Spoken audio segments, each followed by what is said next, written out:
ان آراس میں شرکت اور ان آراس میں حاضری کا مقصد یہ انسان کے سامنے واضح ہونا چاہیے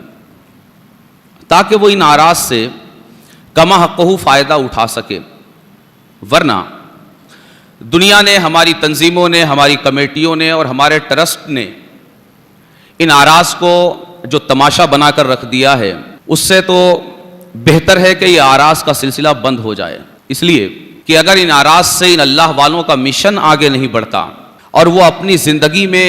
دین کی جو خدمات انجام دے رہے تھے، اگر انہی خدمات کا تسلسل آگے نہیں چلتا اور وہی فیض اور وہی برکات جو ان کی زندگی میں ان کی بارگاہ سے دنیا میں تقسیم کیا جا رہا تھا، اگر ان کے دنیا سے جانے کے بعد بھی ان کے نام سے لگائے جانے والے اسٹیجوں کے ذریعے اگر ان کا پیغام عام نہیں کیا جاتا، بلکہ اصحاب اقتدار اپنی روٹیاں سیکنے، اپنے مطلب کے کام کرنے اور اپنے نام و نمود کو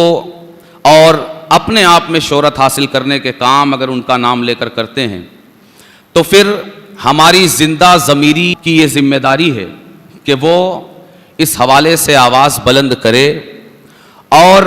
اپنے ان بھائیوں تک یہ پیغام پہنچانے کی کوشش کرے کہ آپ اگر ٹرسٹ میں ہیں، آپ اگر ان آستانوں کے حوالے سے کسی طرح کی ذمہ داریاں ادا کرتے ہیں، آپ اگر ان آستانوں سے متعلق کسی تنظیم سے وابستہ ہیں، تو آپ کی یہ ذمہ داری ہے کہ آپ صاحب آستانہ کی زندگی کا جو پیغام ہے،